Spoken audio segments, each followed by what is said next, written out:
Tava aqui já. Olha aí, tá vendo? Já tava, ó. Bom, eu vou contextualizar aqui a nossa aula para a gente dar seguimento a respeito da autorização, né? Nós falamos, então, na aula passada, terminamos a aula passada, né, fazendo, então, uma explicação a respeito da autorização. Eu vou fazer um contexto já incrementando algumas coisinhas aqui que, né, às vezes na aula a gente esquece, acaba não falando. Mas a professora Di Pietro, por exemplo, né, acerca da autorização, a professora Di Pietro, ela fala que, não obstante, né, tenha caído no desuso a autorização, e vocês têm que ter em mente, tá, pessoal? Tenham ciência das distinções da concessão, permissão e autorização.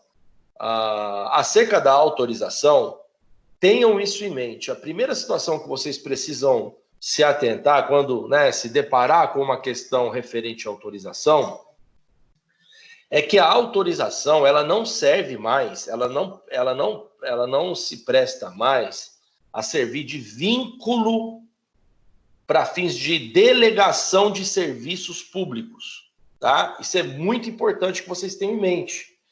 Enquanto na permissão é possível, porém, né, num contrato precário, como nós já falamos, na concessão é o meio mais comum de se delegar serviços públicos, lembrando sempre que nós estamos falando do quê? De serviços públicos, tá?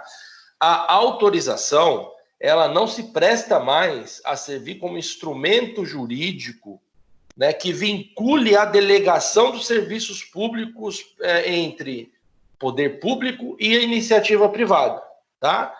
Então, essa é uma primeira e uma das mais importantes observações para que vocês, então, tenham em mente a respeito da autorização. A professora Di Pietro é uma das professoras que mais bem fala a respeito, né, da delegação de serviços públicos. Ela fala o seguinte, que não obstante tenha caído no desuso para fins de delegação de serviço público, em razão da violação, né, ela fala que em razão da violação ao princípio da continuidade, que a gente vai falar dos princípios logo mais, que regem, né, os serviços públicos, a autorização ela caiu no desuso para fins de delegação de serviços públicos porque ela tem um caráter precaríssimo, ou seja, chega a ser ainda mais arriscado, né, do que a própria permissão, que já é um ato, né, que já não obstante seja um ato contratualizado, mas a autorização sequer contrato tem. A autorização sim é um ato administrativo. Precaríssimo, tá? Isso é o que fala a professora Di Pietro. Indo mais além, nós temos um outro doutrinador que, inclusive, eu coloquei como referência bibliográfica para vocês, que é o professor Diogo Figueiredo Moreira Neto, tá? Diogo Figueiredo Moreira Neto. Ele fala o seguinte, que a autorização ela é um ato administrativo de reconhecimento de uma atividade privada de grande interesse público. É aquele conceito que nós esmiuçamos na semana passada. Né? Então, ele fala, o próprio professor, ele fala que a autorização, segundo o que a professora Di Pietro falou, ela não serve mais para fins de delegação de serviço público, porque é precaríssima, né? Como se isso não bastasse, ela não foi extinta, né? Ela não foi extinta do curso de Direito Administrativo. Por quê? Porque ela não se presta mais a vincular a delegação de serviço público, mas ela faz o quê? Ela reconhece, a autorização é o ato administrativo que reconhece uma atividade privada de interesse público. E aí nós demos o exemplo lá do porte de arma, né? Nós demos o exemplo do porte de arma, inclusive falei, né, para vocês darem uma aula para os penalistas, às vezes, quando falam, vou tirar uma licença de porte de arma, não é licença, sequer existe licença. é autorização, né, para porte de arma. E a autorização vem ao encontro exatamente do conceito de autorização, que é o poder público, né, através do ato denominado autorização, reconhecendo uma atividade privada, porém de interesse público. E isso por quê? Porque a primeira situação dentre nesse escopo, né, de observações acerca da autorização, você vai ter uma outra questão muito importante também, que é a estampa, né? Ou seja, a solicitação do cidadão ou do indivíduo, o objeto da solicitação é um interesse, nesse caso, né, do cidadão, é um interesse individual. Como eu falei, na autorização de porte de arma, ele pode, por exemplo, estar trabalhando numa empresa de segurança privada. É o exemplo.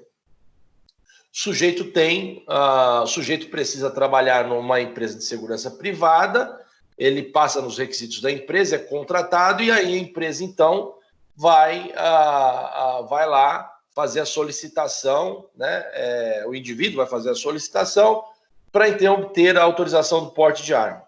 Essa empresa, suponhamos que essa empresa ela é contratada para fazer, por exemplo, a segurança de um rodeio numa cidade, né, ou de um evento qualquer na cidade. Né? Determinados seguranças estão ali que foram contratados pelo poder público para fazer a segurança daquele evento público, daquele evento que eventualmente pode ser até iniciativa privada promovendo, mas com autorização do poder público. Então, o sujeito que busca o porte de arma, ele tem, então, a autorização, né, a autorização como forma do poder público reconhecer que a atividade dele é uma atividade da iniciativa privada, mas de interesse público, porque esse cara trabalha numa empresa, por exemplo, aqui é um exemplo, que faz segurança, por exemplo, que faz seguranças em eventos de repercussão, né? Deixa eu só... Em eventos na cidade, em eventos culturais e tal. Então, nesse ato administrativo que concede autorização, você tem, então, o reconhecimento do poder público. O reconhecimento... Deixa eu só conversar sobre isso. Espera aí, pessoal, deixa eu só desligar isso daqui.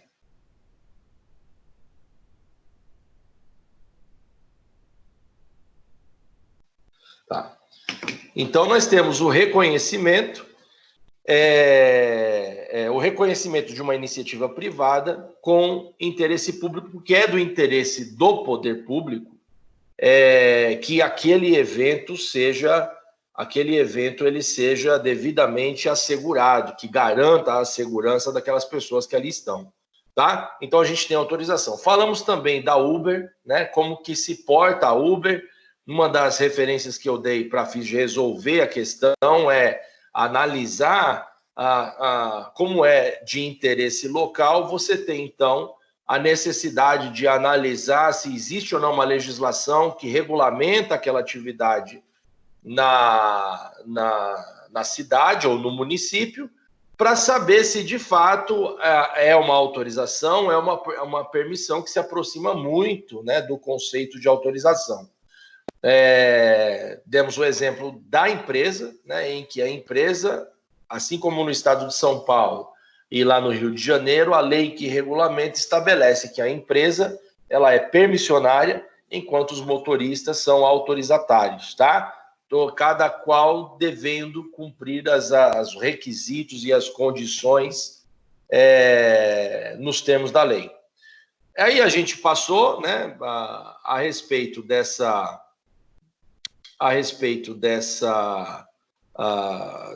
exemplos, nós passamos a falar efetivamente acerca das escolas, né? Demos outro exemplo a respeito da autorização, que a escola, ela é uma escola privada, ela é permissionária, os planos de saúde, são autorizatários, os planos de saúde são autorizatários, né? E autorizatários, uma vez que há um interesse individual do pai, por exemplo, daquele aluno que estuda numa escola particular, o pai é de interesse público porque é de interesse dos pais saberem se os professores, por exemplo, que dão aula naquela escola são devidamente formados, têm diploma para aquilo, se eles são, né, enfim, se eles são competentes para dar aula naquela escola, né, para fins de justificar o que se paga, né, naquela escola particular. Os planos de saúde, da mesma forma, né, por isso que nós temos hoje diversas liminares, né, principalmente em procedimentos e intervenções médicas, quando há um risco iminente à saúde, independentemente do plano não cobrir, você tem, então, o judiciário então, reconhecendo a atividade, né, reconhecendo a atividade como uma atividade de interesse público, e o interesse público é que a vida se sobreponha a qualquer interesse econômico nesse sentido, você tem, então, o poder público concedendo liminares para que, então, cesse o risco iminente, né, da vida, né, em relação àquela pessoa que tem a necessidade de se socorrer ao seu plano de saúde, mesmo que não haja cobertura. Bom, a partir disso, desse contexto da autorização, a gente tinha falado sobre sobre aquela questão, né?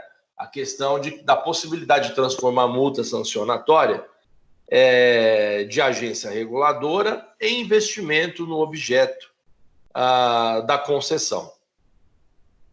O que nós temos aqui?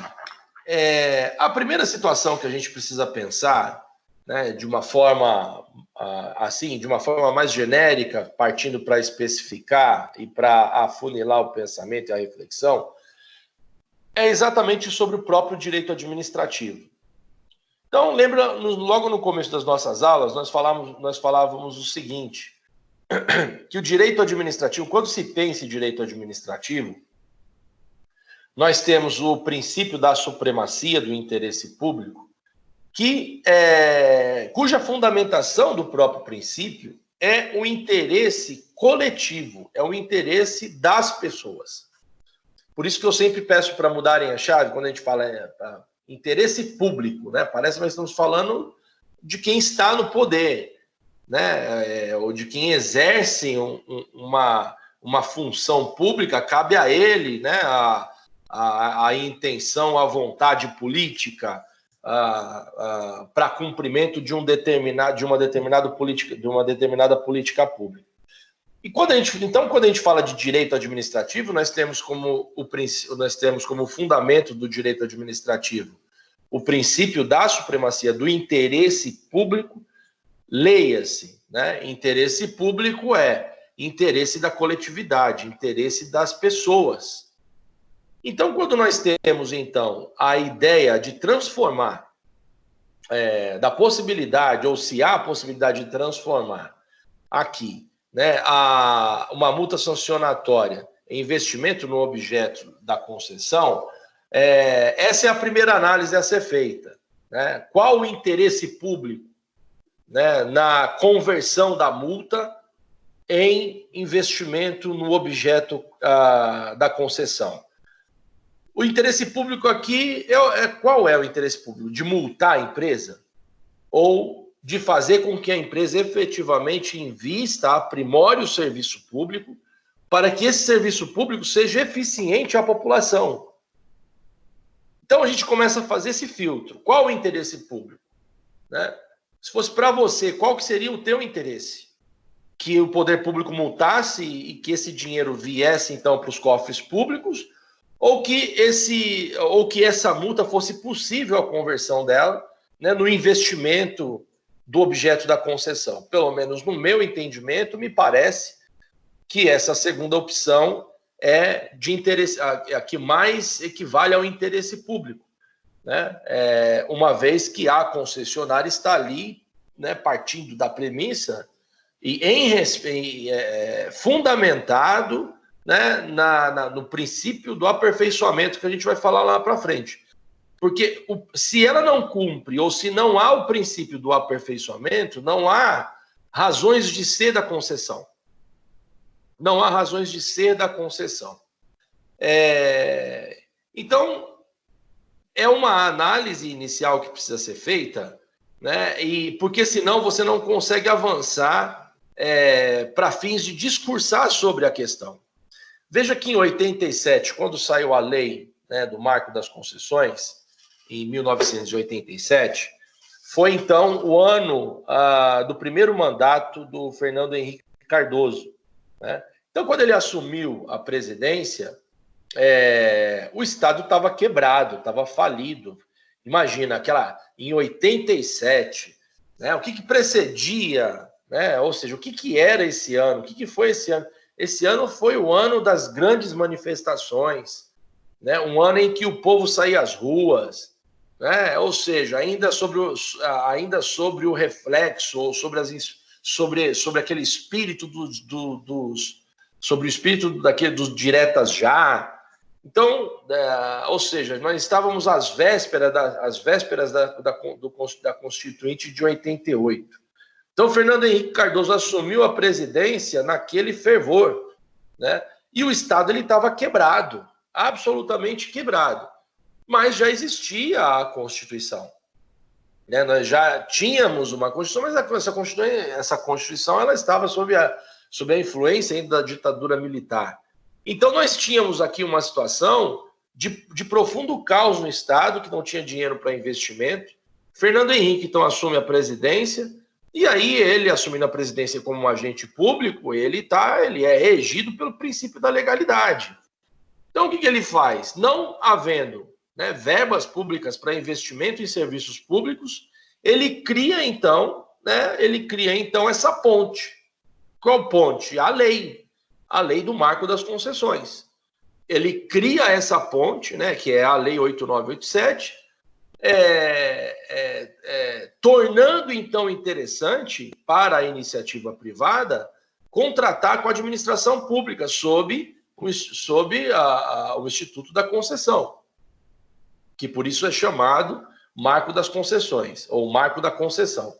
E aí o que acontece? Ele, então, assume a presidência, propõe um projeto de lei, a Lei 8987. Essa lei ela é aprovada, né, sob o Instituto da Concessão, criando, então, possibilidade, né, da iniciativa privada a executar, ou seja, da delegação do serviço público para a execução pela iniciativa privada, fazendo com que ela, então, seguisse princípios como o do aprimoramento, que foi o principal, que é o principal, e a iniciativa privada, então, investe um dinheiro enorme naquele serviço público, né? E, ao final, a iniciativa, a empresa vai cobrar de quem? Do cidadão, né? Por meio das tarifas públicas. E aí você tem aqui, então, um marco, ou seja, você tem aqui, então, uma ponte legal dentre todas essas questões que foram discutidas em 87, a eficiência, sobretudo, né, o aprimoramento, foi de profunda importância, né, para que se estabelecesse esse princípio como forma, né, de condição da concessão, porque senão não havia nenhum interesse público nisso daqui. Então, quando você traz, então, para a nossa questão essa da possibilidade ou não de investir a multa, né, no objeto da concessão, então você começa a se inclinar para o sim, né? Porque o interesse público nesse sentido, uma vez que há uma concessão ali, é que o serviço seja aprimorado e não que o dinheiro da multa venha para os cofres públicos e ganhe outra destinação. A partir desse momento, você tem uma outra situação do que nós implicitamente falamos, que é a supremacia do interesse público. Não obstante a iniciativa privada execute os serviços públicos, mas ela vai executar sob a fiscalização do poder público. Então, você tem, então, a possibilidade do poder público, né, fiscalizar a execução, e nesta fiscalização é que acontece exatamente esses eventuais processos administrativos e até judiciais, como forma de compelir a empresa a se comportar dentro dos princípios que estabelecem a concessão, né?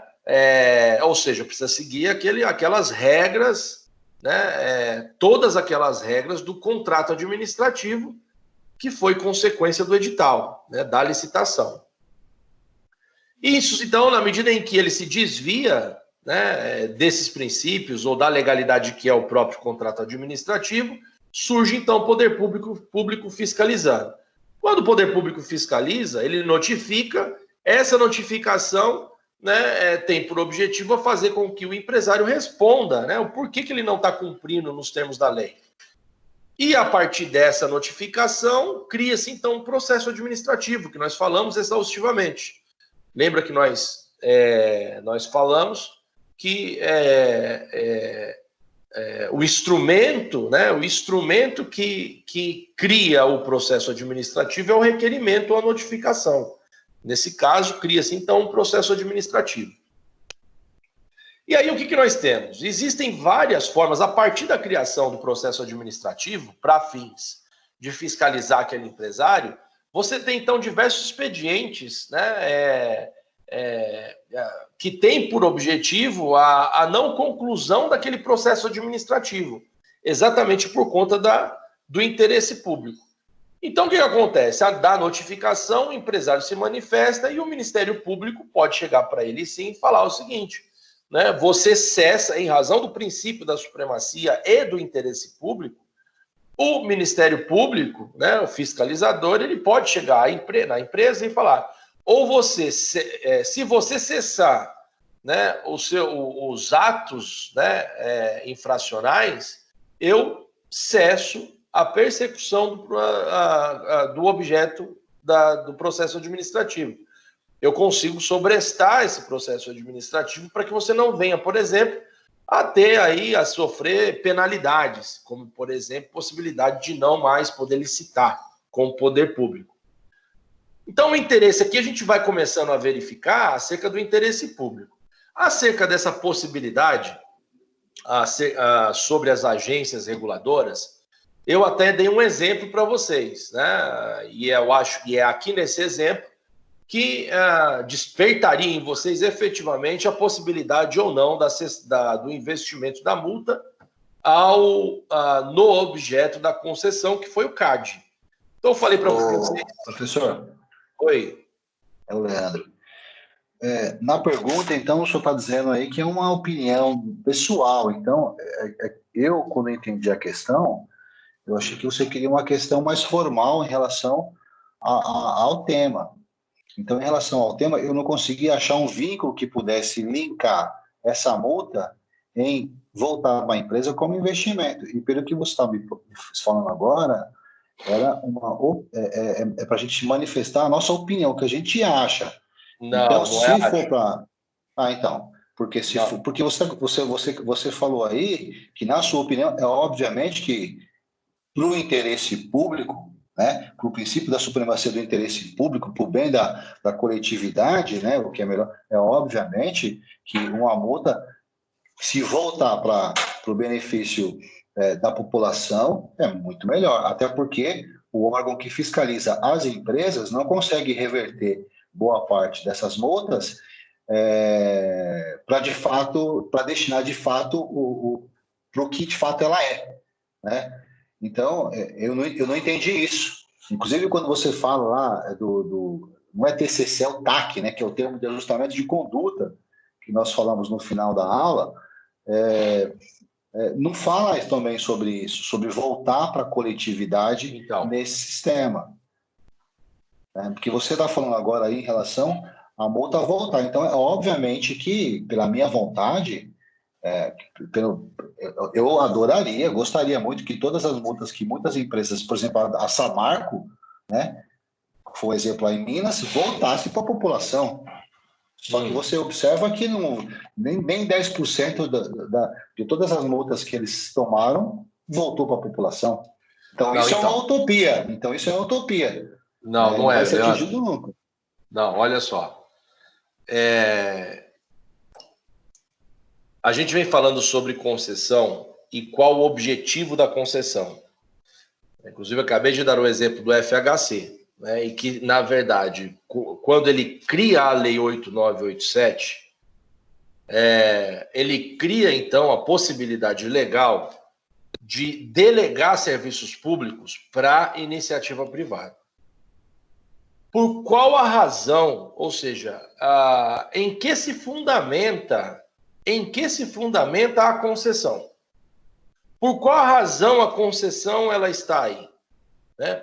Se você olhar na lei, e a própria lei lá no artigo 6º da lei do marco das concessões, vai falar que a razão de ser da concessão ou da delegação é o cumprimento dos princípios, cujo um princípio principal que há no artigo 6º é o aprimoramento.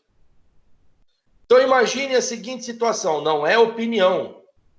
Aqui eu tô derivando com vocês para que vocês busquem então subsídios para fundamentar a questão de vocês. Disse o seguinte, que a meu ver, né, o interesse público voltado à possibilidade ou não de transformar uma multa em benefício do objeto da concessão, a meu ver, é de interesse público. Mas isso é, a meu ver, porque eu não vou falar para você, não. Segundo o que o direito administrativo, segundo o interesse público, é o investimento, né, no objeto da concessão, porque a concessão ela só se presta, ou seja, só há razão de realizar concessão quando nós temos, de um lado, a escassez de dinheiro público para investimento e, suponhamos, existem cidades, por exemplo, e isso vai acontecer agora, que ela tem lá suas arrecadações de tributos, enfim, as verbas, né, destinadas aos deputados às emendas e tal, que vão malemar custear os serviços essenciais da cidade. Então, agora, para te tirar dessa esfera da ideia de achar que é uma opinião, agora eu vou te fundamentar que não é, mas aí, porque eu não queria responder. Então, você tem, então... Então, mas a gente está discutindo aqui, não tem como entrar nesse método. Gente, mas pelo amor de Deus, desculpa. Eu sei que muitas... eu acho que é de profunda importância. Como eu queria que mais pessoas se manifestassem, participassem da aula. Não seja por isso, professor. Tem que manifestar, e aí eu vou ser o presidente para presidir, para que a gente possa dar continuidade, senão só vai ficar debate. Eu ia fazer a mesma pergunta que o Leandro. Então, olha só. Então, o direito, ele não é 1 mais 1. O direito, muito menos, é decorar, né? Por isso que eu falei, eu não sou adepto da metodologia de trabalho, de prova, fazer perguntas, questões objetivas, e é a metodologia do professor, né? É do professor. A minha metodologia não é essa. Mas, para fins de facilitar e a gente buscar outras alternativas, a gente faz, então, da forma como vocês ou como algumas pessoas estão acostumadas. Mas aqui a ideia do direito, e mesmo nas perguntas objetivas, a gente consegue fazer uma discussão sobre elas. Mas o direito a gente precisa derivar, a gente precisa ir amplamente, porque senão você não consegue entender. Então, trazendo para a questão da concessão, nós temos aqui, então, a ideia de que a razão da concessão... só há razão de haver concessão quando, de um lado, o poder público não tem dinheiro, não tem verbas, não tem orçamento para investir, né? Como eu acabei de dar o exemplo, somente agora depois pós-pandemia e já em pandemia, algumas cidades não têm verba para investir, orçamento para investir em serviços públicos. Então, se tem ali um serviço muito deficitário, o que ela faz? Ela não se vê... não há outra alternativa senão ela começar a pensar em concessão. Porque como que se dá a concessão? A razão de ser a concessão é o seguinte, um dos primordiais da concessão é que o empresário ele passa a ser concessionário sob a obrigação de investir no serviço público. Por isso dá licitação. E na licitação a gente vai estudar mais para frente, na licitação você vai ver que, né, quando você faz a análise prévia, que é a análise de habilitação dos licitantes, um dos requisitos dessa análise é verificar se a empresa está economicamente saudável. Como se isso não bastasse, ela precisa prestar garantias de que efetivamente ela cumprirá o objeto do edital. Né? E aí, na medida que a gente avança, quando a gente for falar de licitação, vocês vão entender ainda mais a questão da delegação de serviços públicos. Tiago, né? Então você tem, pessoal, desliga aí o som, tá? O áudio de vocês. Então, quando você tem, então, a possibilidade, é de total interesse público, mesmo porque o interesse público é que se cumpra a lei e os objetivos da concessão, que é o quê? Exatamente o aprimoramento do serviço público. Então, quando eu faço uma pergunta dessa para vocês, é possível, né? É possível transformar a multa sancionatória de agência reguladora em investimentos no objeto da concessão? Sim, professor, claro que é. Aliás, né, a razão de ser da concessão é investir no serviço público. Então, fora o sim, nós estamos agora fundamentando. Opa. Me perdoe, professor. Calma aí, professor. O senhor falou que é possível transformar multa. Sim, não investimento. Exatamente. Como é que eu vou transformar? Mas como é que eu vou transformar uma multa em investimento na própria empresa? Então, a empresa, pessoal, pelo que eu entendi, a empresa ela não cumpriu o contrato, ela quebrou o contrato por não fazer o que o contrato mandava ela fazer, ok? Leandro, não, acho que você não está, talvez, então eu não estou me fazendo claro. Porque olha só. Não, professor, calma aí. É que a pergunta, é possível transformar multa sancionatória de agência reguladora em investimento no objeto da concessão? Isso. Então, eu acho, inclusive, no nosso grupo de estudo, né, aí, se todo mundo ficou em dúvida em relação a isso, porque eu fiquei lendo pra caramba no final de semana. Qual a dúvida? Te mandei um e-mail. Para você precisa ter uma lei para poder fazer isso. Como é que eu vou pegar simplesmente uma multa de uma empresa se não tem uma lei que regula? Porque quando você multa a empresa, essa multa ela não vai para um baú, sei lá, para um órgão. Para o erário público. Por erário público, e aí ele vai destinar para uma parte, pode ser que volte para Pessoal, então, aí é que está. Aqui, para isso que o professor está aqui. E aí cabe a vocês acreditar ou não da forma como a gente está. Então, olha só. Como eu não encontrei lei, eu falei que não. A minha resposta é não. Mas, obviamente, que se for pelo meu ponto de vista, eu acredito que é óbvio que é bom, que pudesse voltar. Então, olha só. Você já leu alguma doutrina, né, a respeito da concessão? Desde quando desses professores da referência bibliográfica que a gente tem dado? Eu acredito que não. Tá? Claro. Então, o que acontece? Quando nós falamos a respeito, né, da razão de ser da concessão, é o poder público delegando para a iniciativa privada a execução de serviços públicos sob a condição de aprimorar o serviço público. E ela só delegou por quê? Né? Em razão do quê? Do interesse público. O interesse público é o aprimoramento dos serviços. Seria redundante o poder público fiscalizar na medida em que a empresa toma multa, e a multa aqui não é porque ela, quebrou o contrato, nada disso. A multa, e aí vocês vão entender um pouco melhor quando nós falamos de licitação, contrato administrativo, a multa, na verdade, é a sanção mais leve, né, de todas as sanções dentro de um contrato administrativo. Né? A multa, ela se dá exatamente para que não haja a quebra do contrato. Né? Então, você tem multa, você tem sanção de quebra de contrato sem penalizar a empresa para não licitar mais, você tem a quebra do contrato com dolo, né? Uma vez que a empresa teve dolo, foi notificada, e além de quebrar o contrato, ela tem uma condenação de não poder mais licitar, realizar licitação com o poder público. Aí a gente tem estadual, a depender da sanção, federal, a depender do órgão ou do objeto da concessão. Então, aqui, a ideia é interpretativa, mas segundo os fundamentos. Interesse público. Supremacia do interesse público na concessão é aprimoramento de serviços. A doutrina em peso, ela estabelece exatamente esse conceito brevíssimo que eu insistentemente venho dando para vocês, que a razão da concessão é o quê? Da razão, né? Ou seja, o marco que se cria da lei, do marco da concessão, cria a possibilidade do poder público delegar serviços públicos para a iniciativa privada, desde que ela cumpra o quê? A própria lei. Um dos princípios dessa lei é exatamente o aprimoramento. Então, você está falando em investimento no objeto. Qual razão, né, se teria o poder público multar a empresa para daí ela arrecadar recursos, para daí depois ela destinar aquele objeto de concessão que a empresa é delegatária daquele objeto.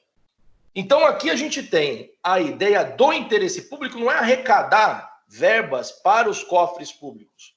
Na concessão, a discussão aqui é que na concessão, se vocês, né, voltarem a chave de virarem a chave e entenderem a ideia do objetivo da concessão, a possibilidade ela é fundamentada pela própria lei.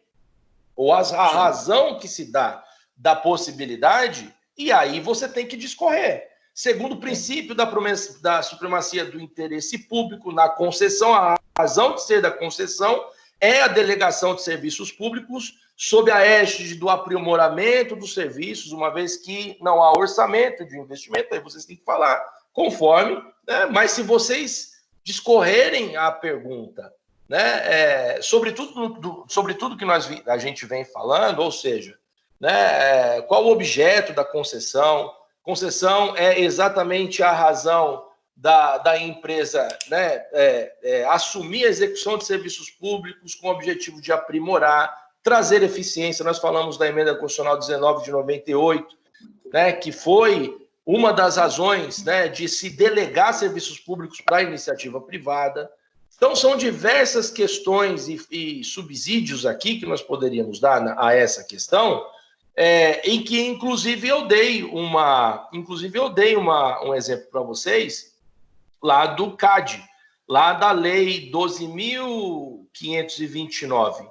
Né? Lá na Lei 12.529, vai falar lá no artigo 85, né, que nos procedimentos administrativos, mencionados nos incisos 1, 2, 3 e artigo 48, e salvo engano, em um desses incisos vai falar do processo administrativo, né? Então, quando você vê, lá no artigo 85 do CAD, vai falar o seguinte: nos procedimentos administrativos mencionados nos incisos 1, 2, 3 e 48. Então, você tem que ir no 1, 2, 3 e 48 e verificar. Da lei, o CAD poderá tomar do representado compromisso de cessação da prática sob investigação ou dos efeitos lesivos, sempre que, em juízo de conveniência e oportunidade, aqui é que está o ponto, por isso que eu pedi para vocês lerem, em juízo de conveniência e oportunidade. O juízo de conveniência e oportunidade, né, lembra, e essa aula eu acho que eu já dei para vocês, que fala lá o que é um ato discricionário e o que é um ato vinculado. Quando a gente tem em juízo de conveniência e oportunidade, nós temos aqui um ato discricionário. Discricionário desde que cumpra sempre o princípio da supremacia do interesse público. Devidamente fundamentado, aqui é que está, que vai se fundamentar pelo princípio da supremacia. Entender que atende aos interesses protegidos por lei. Ou seja, qual o interesse protegido na lei da concessão? Qual o interesse protegido, né? Qual o interesse, o objeto principal da lei, do marco das concessões? Interesse coletivo, né, professor? Não. Vou dar um exemplo aqui. Aqui é que está. Por isso que vocês têm que derivar mais do direito, tentar ampliar esse leque de interpretar o direito e de pensar. Qual o interesse protegido no direito penal? A vida. Penalizar. Não, A liberdade. Liberdade. No interesse. Aí, quem não participou das minhas aulas, sobretudo a liberdade. E quem participou das minhas aulas, quando eu falo em fundamentos históricos do direito, eu dou inclusive o exemplo do direito penal, né, que se deu exatamente para proteger o interesse primordial, que é a vida, né? Qual o interesse protegido no direito do consumidor? Proteger o consumidor. Qual o interesse? Defender os menos favorecidos. Colocar ele em pé de igualdade, tirar ele da hipossuficiência. Porque o consumidor, porque não tem lá no direito do consumidor a inversão do ônus da prova? Só no direito do consumidor que tem isso. Né? Então, qual o interesse protegido na concessão? O aprimoramento dos serviços públicos. É o aprimoramento dos serviços públicos, é um interesse protegido. Por isso que o CAD, nesse sentido, ele tem, né, segundo conveniência e oportunidade, aí ele vai analisar, né, mas ele pode transformar, sim, né, um processo, uma multa, ainda que não transitada em julgado, ele pode suspender um processo desde que aquele indivíduo, né, ou seja, desde que aquela empresa ou cesse, né, ou então ele mesmo, a partir da multa, reinvista lá no objeto da concessão. É plenamente possível e a partir da leitura a gente conseguiria, então, derivar um pouquinho sobre essa situação. O que aconteceu... Com todo respeito, professor, eu só me desculpe, então eu não entendi essa questão. Não, imagina. Eu acho que não foi só eu, acho que teve uma galera também que não entendeu. Não, mas então, beleza. Eu entendo, Leandro, mas assim, o fato de não ter entendido a questão, né? Ou seja, eu estou falando algo fora do que foi perguntado. Não, é possível. Não.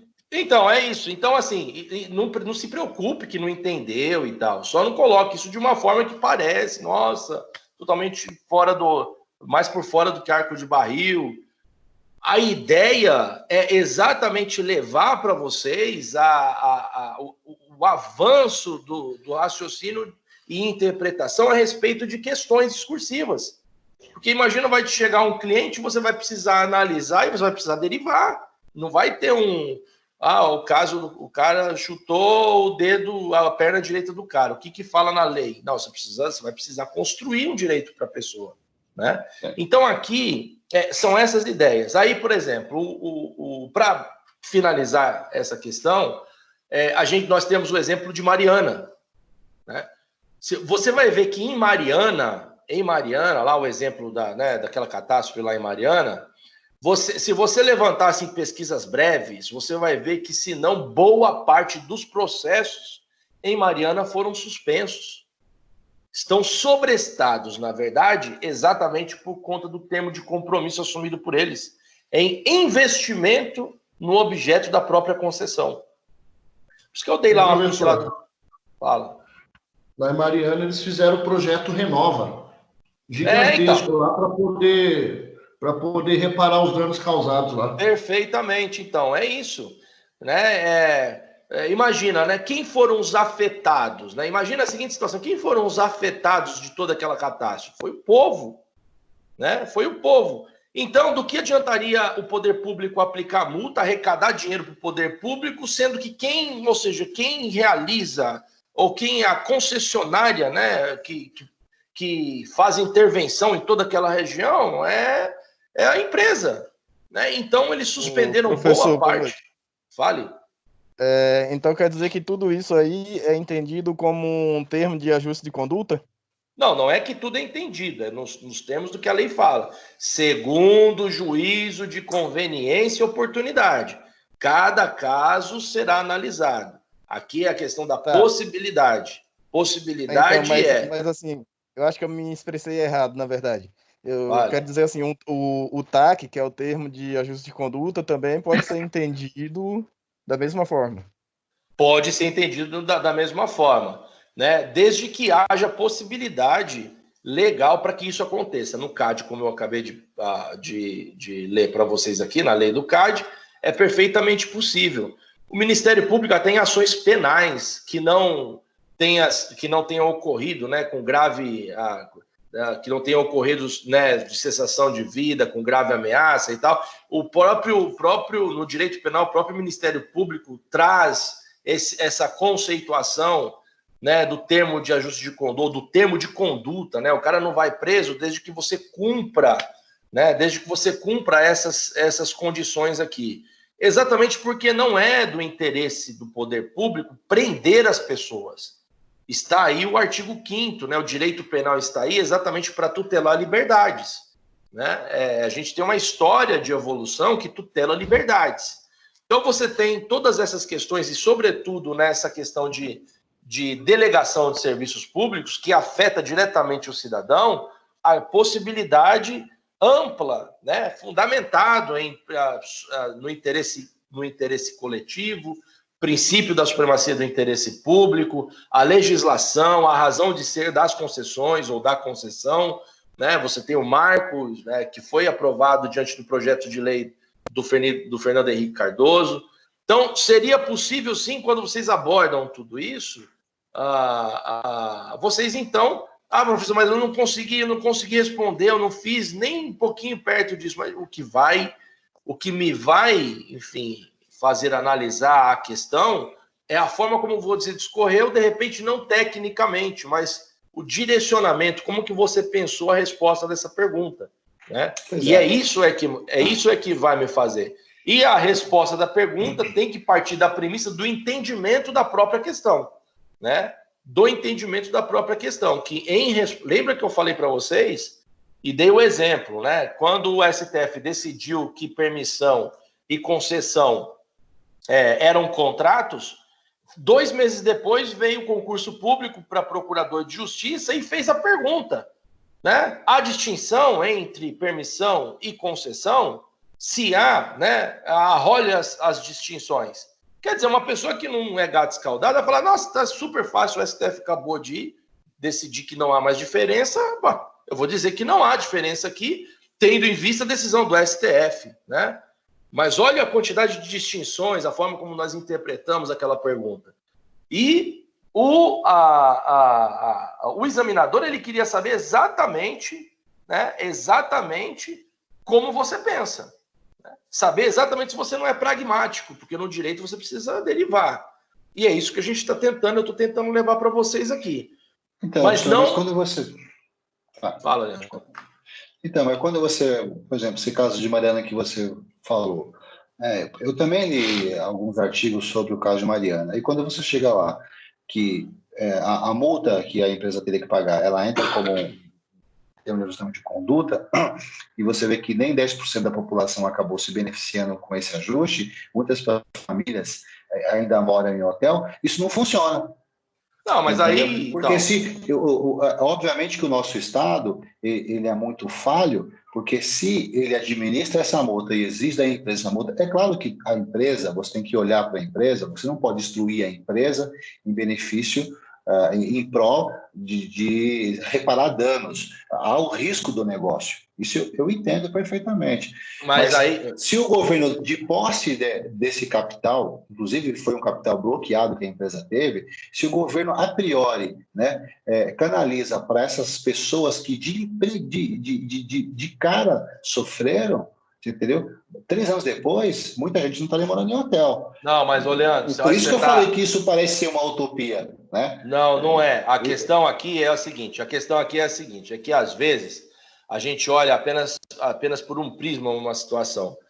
Quando você viu aqueles processos em que o Ministério Público pediu bloqueio de contas da Vale, você está diante de 2 processos. Um processo pode resultar em penhoras absurdas, em bloqueios absurdos de empresa.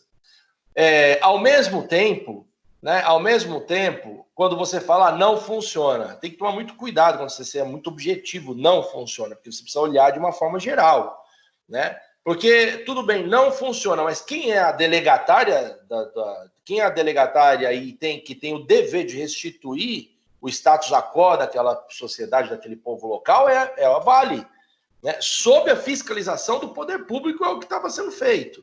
Né? Igual o colega falou que tem um projeto da Vale lá, que tem por objetivo trazer, né, dignidade para as pessoas. Isso não acontece de um dia para o outro. Mas do que adiantaria, né? Do que adiantaria a empresa ou o poder público levantar o dinheiro constrito né? Se aquele dinheiro construído, ela precisaria de uma grande mão de obra para investimento, né? Como isso daí seria totalmente inviável, uma vez que a concessionária é que está no local, ela é que é, ou seja, a delegatária para trazer dignidade, né, segundo o princípio da dignidade da pessoa humana, no local que foi afetado cuja causa foi ela mesma, né? Agora, quando você tem a constrição de valores, né, por meio do Bacenjude, como aconteceu, você tem esses valores, né, sob a tutela do poder público,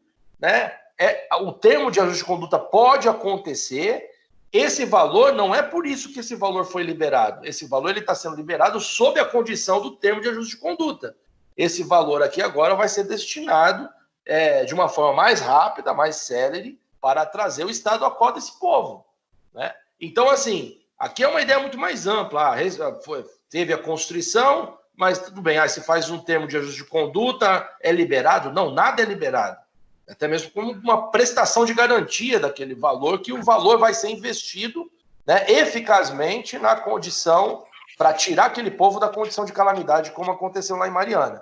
Então, para a gente encerrar e dar continuidade, o tema ele é amplo, mas ele é exatamente isso. Quando é um tema discursivo, e tenham isso em mente, né? Eu não estou aqui, né, fazendo média, nada, eu estou aqui para tentar ensinar, né? E aí, quando uma questão ela é discursiva, né, por parte de quem está estudando direito, ele precisa tentar derivar.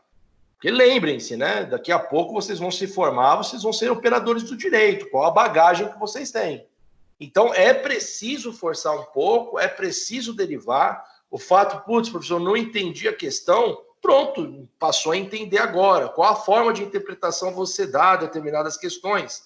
Sobretudo, a questão discursiva não é igual a uma questão objetiva. Questão objetiva, você vai ter lá as opções, uma daquelas ali é certa, não é tão simples assim. Mas a diferença da questão discursiva é que vocês podem derivar, e que não vai ter certo ou errado, só se você estiver muito por fora, né? Mas não vai ter certo ou errado. O que vai ter ali é a consideração do quanto você conseguiu se aprofundar, né? E aí também o aprendizado significa dizer o seguinte, que você precisa entender o que a pergunta está lhe exigindo, né? A importância das questões discursivas é exatamente isso, é entender o que ela solicita, o que o examinador quer.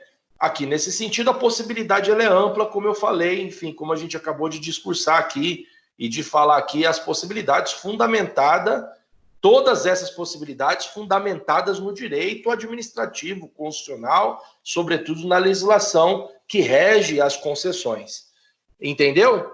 Então, assim, não se preocupem, né? Eu quero deixar claro aqui para vocês não se preocuparem. Claro, precisa me mandar, né? Agora, quanto a essa questão, poxa, professor, mandei, nossa, acho que não foi bem por aí que eu respondi. O que importa nesse sentido é que vocês se debruçaram para analisar. Vocês não são obrigados a saber de direito administrativo, para isso vocês estão aqui para aprender, né? E na medida do meu esforço, estou tentando o máximo, ser o mais prático possível, mas ao mesmo tempo tentando trazer conteúdo, tentando abrir um pouco a concepção interpretativa de vocês. Então, sobre essa questão, era o que nós tínhamos a falar. E, como eu falei, até a semana que vem, quem já mandou, se quiser editar, edita, me mande outro.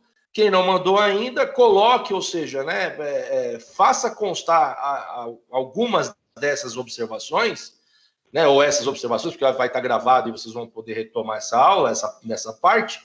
Então, para que vocês, então, me enviem, aí a gente vai considerar na medida do aprofundamento aí da resposta, tá?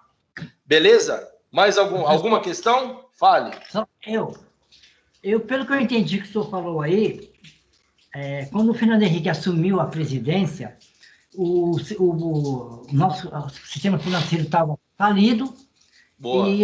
E além de estar falido, tudo sucateado, né? Todo órgão público sucateado, de ponta a ponta, né? A ANT, Transporte Terrestre, você vê que eles, o DENIT, na época, eles não podiam fazer nada, que não tinha dinheiro. Aí entrou a iniciativa privada com as concessões, veio melhorando, aí deu certo, ele ampliou mais ainda, foi para a saúde, foi para outros setores. Sim. sim. A gente vê, hoje em dia, temos qualidade nos postos aqui da UBS. Os exames agora estão sendo indo direto. Antigamente, era 3, 4, 5, 6 meses para conseguir. No caso aqui no Embu, aqui no Embu. Tá boa a saúde aí? Tá boa? Boa não tá. Boa não tá, mas melhorou muito. Você não tá fazendo política não, né, meu? Não tô falando política, tô falando, olha, supremacia do interesse público. Tá certo. Não, eu entendi, é isso mesmo. Você entendeu perfeitamente, é isso. É só para a gente dar continuidade, o entendimento já, o principal você entendeu, que é exatamente o aprimoramento. Quando você entende que a concessão ela se presta para aprimorar os serviços públicos diante, talvez, por diversas outras razões, tá? Segundo a conveniência e oportunidade do poder público, eles podem realizar concessão, enfim, né? Diante da escassez de orçamento, pode realizar concessão, diante de uma demanda altíssima, né, de um determinado serviço público, pode se decidir em realizar concessão. Tudo isso, sobretudo, a parte da vontade política de quem, ou seja, de quem é o governo atual, né? As concessões, sobretudo, ela parte da vontade política, ou seja, é a vontade do governador, é a vontade do mandatário, daquele que está ali, né, realizar a concessão, sob a fiscalização de outros poderes. Se o Poder Executivo quiser realizar a concessão de uma determinada situação, de um determinado serviço público, vai ter a fiscalização, tanto do Poder Legislativo quanto do Poder Judiciário, né? Quanto a isso, a gente não tem como se afastar, nenhum poder tem como se afastar. Mas o principal você identificou, tá? Pessoal, é isso, tá gravada, vai estar gravada aqui, vocês podem retomar depois para vocês, né, enfim, assentarem ainda mais a ideia dessa pergunta, onde nós abordamos, veja que é uma pergunta que me parecia simples, a gente aborda muitas coisas, por isso da importância da questão discursiva. Tá bom? Então, eu nem vou perguntar, porque eu acho que vocês aceitam, né, da gente dar continuidade à aula, né, a gente dá continuidade, né, quem aceita, fique calado, né, quem não aceita, se manifeste agora. Vê aí. Então, vamos continuar. Então, a gente vai falar de princípios da delegação de serviços públicos, tá? A gente parte, então, dos princípios da delegação de serviço público. Onde estão, na lei, os princípios da delegação de serviços públicos? Vai estar lá no artigo 6º, sempre da lei, né? Sempre da lei 8987 de 95, que é a lei do marco da concessão. Então, a gente vai lá na lei, lá no artigo 6º, né? Vai estar, então, lá no artigo 6º da lei. No artigo 6º da lei, vai falar o seguinte: toda concessão ou permissão pressupõe a prestação de serviços adequado. Eu falei ontem, eu estava dando aula de direito de justiça, só fazendo um parênteses aqui. De novo, né? Eu estou aqui, estou tentando levar para vocês, assim, né, a forma que, na minha concepção, é a forma mais eficaz de conseguir entender determinados temas que às vezes não é tão... vocês não têm tanta afeição com o tema, afinidade com o tema. Nesse caso, é de profunda importância, na medida em que a gente vai avançando e precisando de ler a lei, vocês abrirem a lei e lerem, acompanharem, não só ouvindo, mas pesquisando, olhando, vendo como que se dispõe a lei, né, a respeito dos temas que nós estamos falando, porque todas as leis se comportam da mesma forma. Todas as leis. Assim como nós buscamos as distinções entre permissão e concessão, aqui a gente tem características que nós vamos precisar estudar também, mas a importância de entendimento é também abrir a lei e ler juntamente com o professor. Como acerca dos princípios, nós temos lá o capítulo 2, né, do serviço adequado. Veja, não fala sobre princípios, mas fala lá, capítulo 2, a lei dispõe sobre do serviço adequado. Lá no artigo 6º, né, no artigo 6º, então, vai falar o seguinte: toda concessão ou permissão pressupõe a prestação de serviço adequado ao pleno atendimento dos usuários. Olha aí, ó. Olha, Leandro, olha aí a resposta, ó. Toda concessão ou permissão pressupõe a prestação de serviços adequado ao pleno atendimento dos usuários. Olha aí, ó. Uma outra fundamentação aqui que a gente até esqueceu de falar, né? Nesse tanto de coisa que a gente falou. Ao pleno atendimento dos usuários, conforme estabelecido nesta lei, nas normas pertinentes e no respectivo contrato, porque é precedido de licitação. Parágrafo 1º. Serviço adequado é o que satisfaz as condições de regularidade, continuidade, aqui estão os princípios. Princípio da regularidade, continuidade, eficiência, segurança, atualidade, generalidade, cortesia. A gente vai falar sobre esse princípio. Cortesia, tá? Na sua prestação e modicidade das tarifas. Também vamos falar. Parágrafo 2º. A atualidade compreende a modernidade técnica, das técnicas, do equipamento e das instalações e a sua conservação, bem como a melhoria e expansão do serviço. Olha aí a que se destina a concessão. Melhoria e expansão do serviço. A concessão precisa atender isso. Senão, não há razão de ser. Não há razão de se delegar. E aí vai falar, por último, né? Não se caracteriza como descontinuidade. Aqui é outro termo que a gente vai falar. Princípios, onde estão? Artigo 6º, né, no capítulo 2 da lei do serviço adequado, artigo 6º. E parágrafo 1º e 2º, aí estão os princípios que nós vamos falar. Bom, desses princípios, nós vamos falar de alguns aqui principais, tá? O primeiro deles é o serviço adequado. E o que se destina ao serviço adequado, né? Quando a gente olha, o que é um serviço adequado é aquele que atende às plenas, ou seja, que atende à satisfação do usuário. Quem é o usuário é o povo, né? Não obstante seja a iniciativa privada que esteja prestando o serviço, mas é de interesse público. O serviço é um serviço, inclusive, podendo ser pode ser um serviço público ou de interesse público, né? Nesse caso, nós temos aqui a ideia do atendimento ao serviço adequado. Então, a ideia da adequação dos serviços, ele está fundamentado em duas colunas. O primeiro dele é a ideia de que o serviço, na concessão, ele precisa atender o princípio da continuidade, como está lá, né? Então, um dos princípios é continuidade.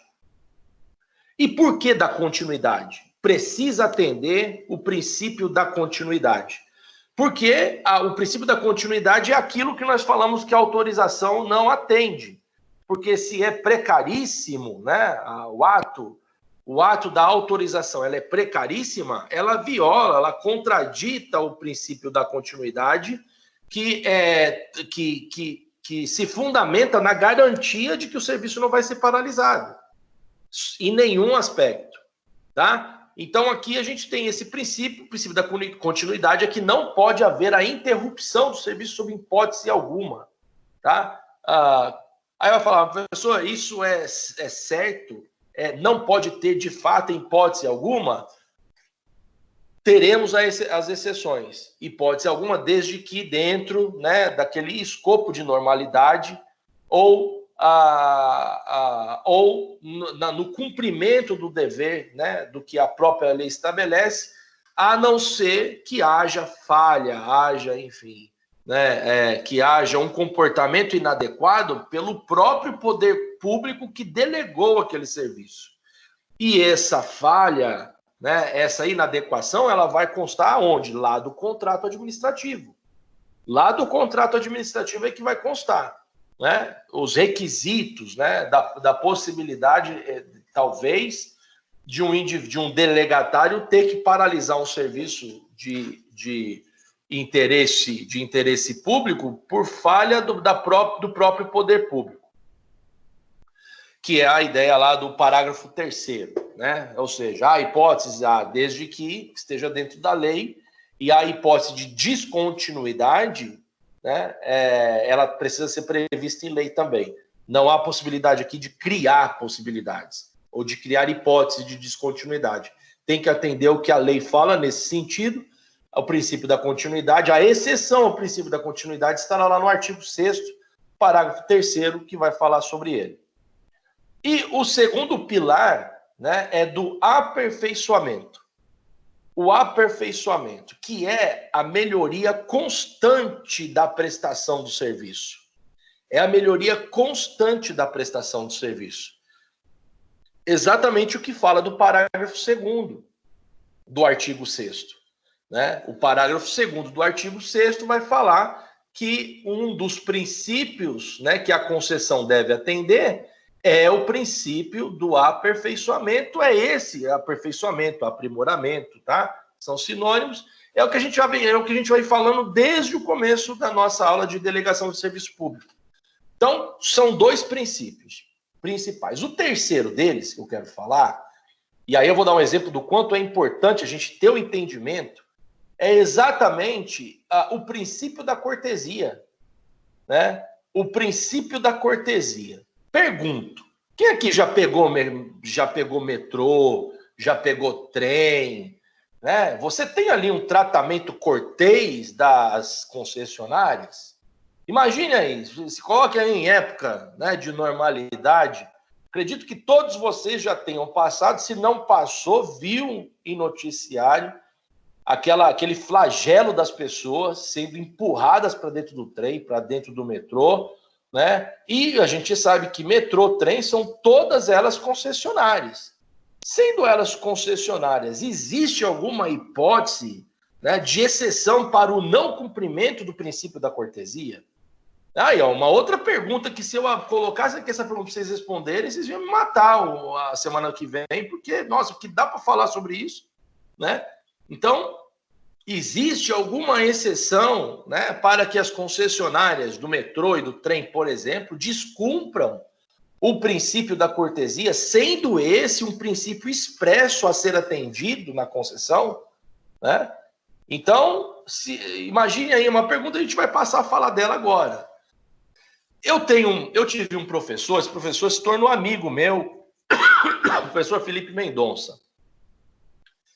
Hoje ele é pós-doutorado da USP e tal, mas é um cara super simples, amigaço meu. E também sempre voltado para a especialidade dele, é direito de Estado, direito público. Hoje ele é procurador do Estado de São Paulo, um dos procuradores do Estado de São Paulo. Em época, um tempo atrás, ele ajuizou uma ação, porque ele tem esse ideal, como tem em países como a Alemanha e tal, que o pessoal se utiliza muito, né, do transporte público. Então, como ele mora numa região centralizada, então ele não tinha muita importância, a vida dele sempre foi por ali, ele não tinha muito essa vaidade de ter um carro, a vida dele sempre foi estudar, enfim, né, sempre servir, né, servir a nação no sentido, né, na competência que ele tem como procurador, servir no exercício da função dele ao aprimoramento, né, do ideal de democracia e cidadania. Inclusive, a associação que eu tenho em São Paulo, ele faz parte dessa associação, uma vez por mês, agora não, a gente se encontra e faz lá na Assembleia Legislativa um amplo debate. Ele ajuizou, aí, né, numa dessas utilização dele do transporte público, ele não tinha ainda ido utilizar em horários de pico, e aí ele começou a dar aula em um outro lugar, e ele precisou começar a pegar em horário de pico o metrô. Nisso daí, né, ele, num dado dia, ele pegou esse metrô, o trem, aliás, e, né, imagine um trem com aquela, né, em horário de pico, aquela loucura, aquele monte de gente, e quando o trem parou, ele esperando, quando o trem parou, né, quando ele foi entrar, aqueles seguranças que ficam nas plataformas, ao invés de conter as pessoas, né, porque as pessoas desesperadas querem ir embora, outros querem trabalhar, como é a situação dele, ao invés da segurança conter, a segurança da concessionária, conter as pessoas, né, para que não haja lesão, né, das pessoas lá dentro do trem, seja de mulheres gestantes, idosas, crianças, né? Ao invés disso, eles forçavam as pessoas, enfim, empurravam as pessoas, porque era muita gente. Então, ele não estava ali com o objetivo de conter a superlotação dentro do trem. Os caras estavam ali empurrando para dentro do trem. E com isso, um dado dia, ele ficou enlouquecido com a situação, levou a câmera e tirou foto e tal, né? E aí, nesse mesmo dia, teve uma mulher que se machucou por conta de toda essa situação, e ele então ajuizou uma ação pedindo indenização, né? E aí, enfim, fez toda uma retórica jurídica, né, a partir do tema. E ele ganhou, então, essa ação. Ninguém acreditava, eu também não acreditava, porque hoje, se você levanta hoje, por exemplo, no judiciário, a jurisprudência, por exemplo, a jurisprudência ela é pacífica, no sentido de não dar procedência a ações que tenham por objeto pedido de indenizações por superlotação, né? E aí o que acontece? Ele ajuizou a ação, ninguém acreditava, nenhum dos nossos amigos acreditava e tal, a gente até debochava. Quando então veio a decisão julgando totalmente procedente o pedido de indenização dele, né, com condenação de R$15 mil de indenização por danos morais, a CPTM recorreu, houve uma reversão no Tribunal de Justiça, ele recorreu, parou lá no STJ. O STJ, então, reformou a decisão das Cortes Inferiores, então, retificando a decisão contrária, dando para ele, ou seja, reafirmando a procedência da ação, que valia ali sim, né, que era procedente o pedido dele de indenização.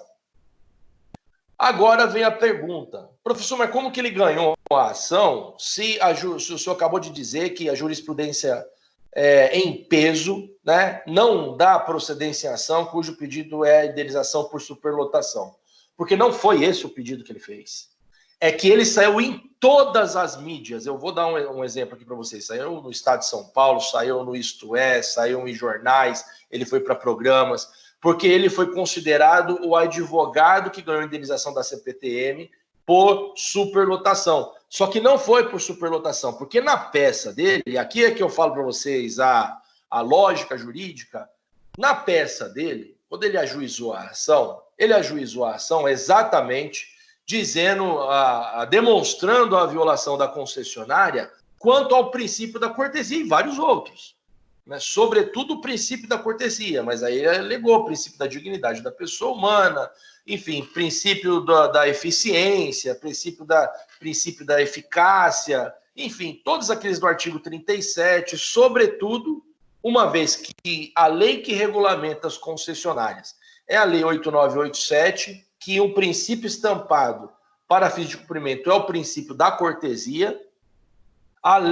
Ele alegou, então, a violação na lei marco das concessões, da concessão, a violação, né, a violação flagrante ao princípio da cortesia, e foi por essa razão, ou seja, julgaram procedente o pedido dele, uma vez que a fundamentação dele foi a violação ao princípio da cortesia, que não havia possibilidade da CPTM, ou seja, se afastar dessa responsabilidade, uma vez que ele, vou até ver se eu consigo colocar aqui para vocês, uma vez que ele demonstrou por fotos, demonstrou por fotos, demonstrou por áudios, demonstrou ele fez prova a respeito da flagrante violação a esses princípios. Aqui e aqui. Olha isso daí, ó. Esse foi o caso. Aí, ó, CPTM é condenada a indenizar passageiro por superlotação em trem.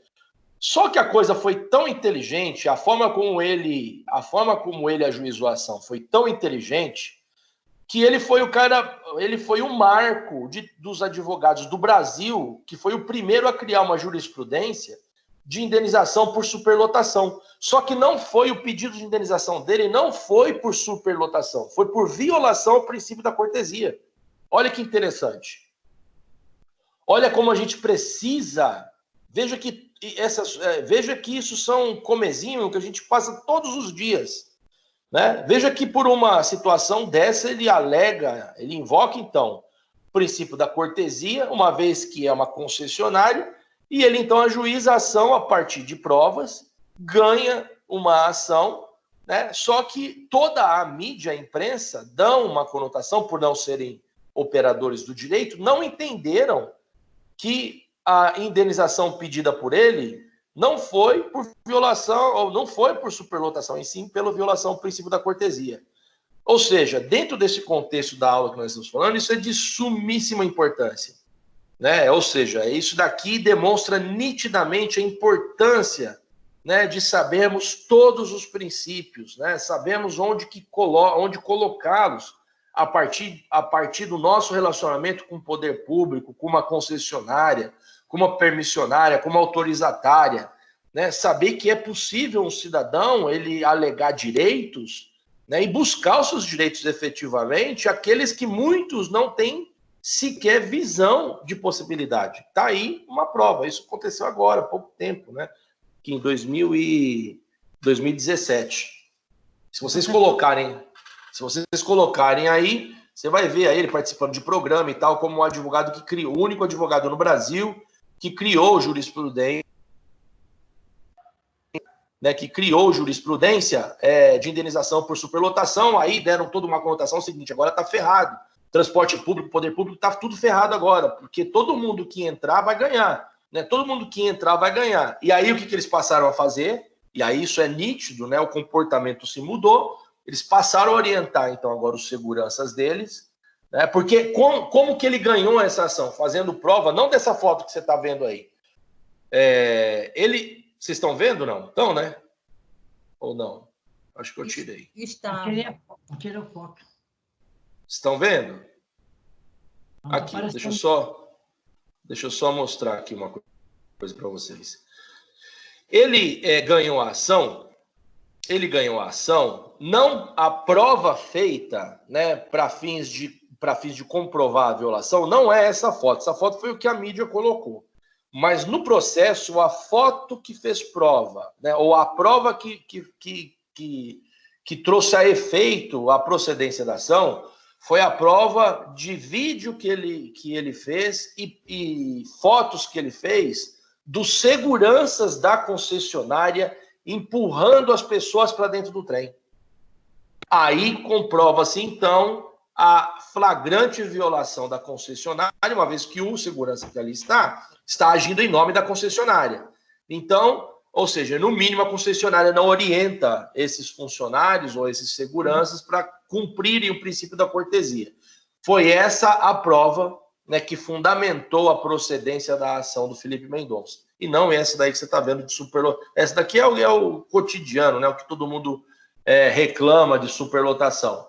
Mas ali ele, então, vinculou a concessionária à violação flagrante de morte do princípio da cortesia.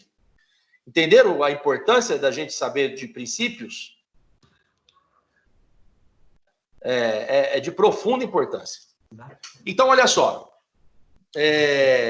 Partindo dessa premissa, do princípio da cortesia, alguém quer fazer alguma pergunta, alguma colocação? Não?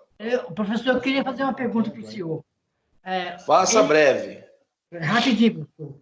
O senhor falou aqui do princípio da cortesia. Então, ele fundamentou o pedido, ele não se baseou no transporte cheio, mas sim no comportamento da concessionária.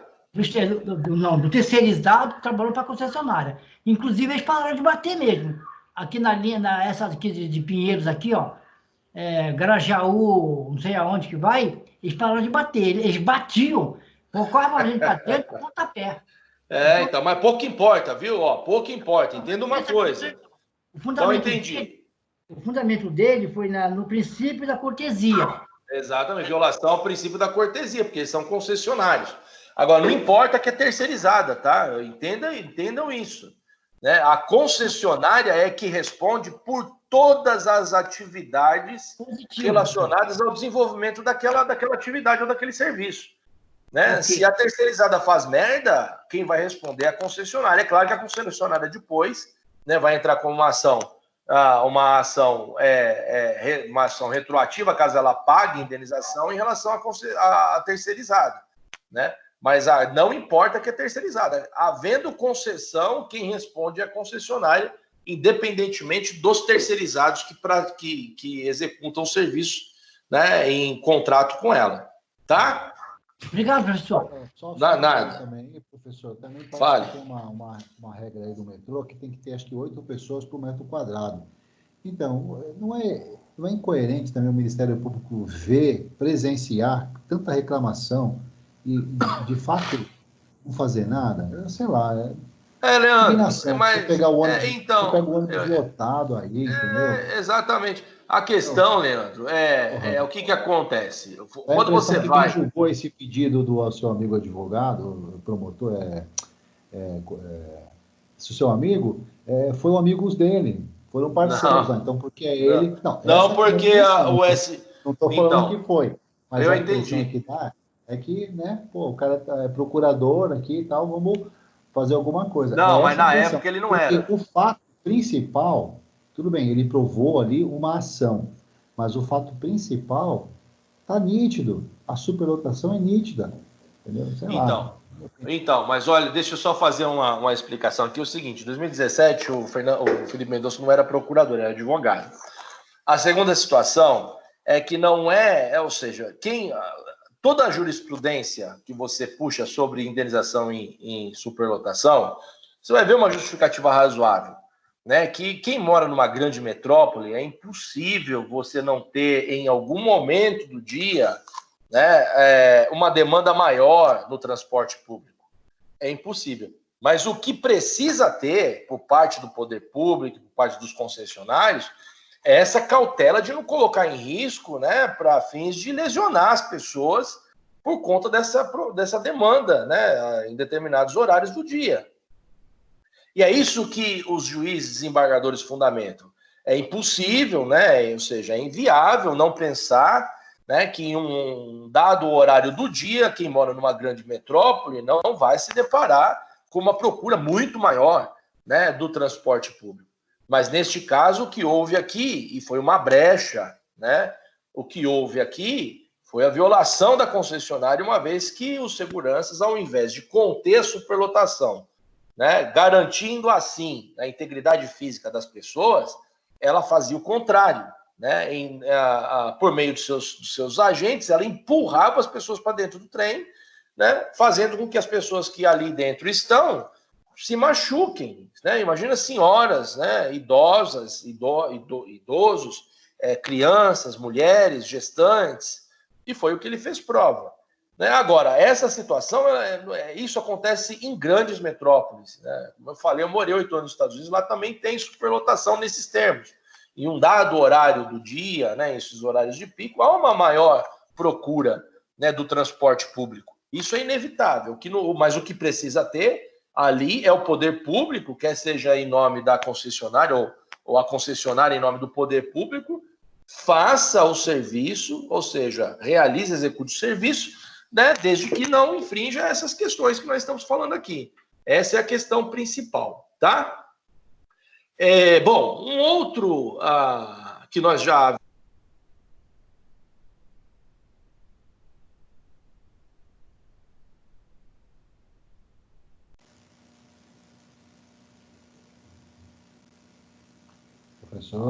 Professor.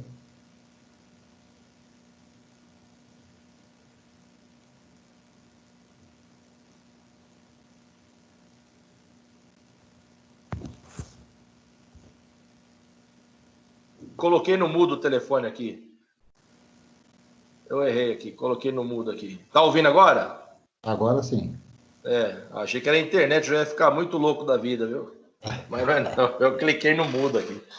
É o seguinte, o outro princípio que fala é o princípio do aperfeiçoamento, né? Então, a gente falou brevemente aqui, só para passar, a gente sabe, então, que o aperfeiçoamento tem a ver com a ideia da melhoria constante nos serviços públicos, né, da prestação de serviço, que é a regra, né? A regra é que são contratos de longa duração, como a tarifa é pequena, o empresário só vai conseguir amortizar o seu investimento e ter lucro se o contrato for longo, né? Mas exatamente essa é a garantia que o empresário tem para investir nos serviços públicos. Como eu falei, para investir naquele serviço público.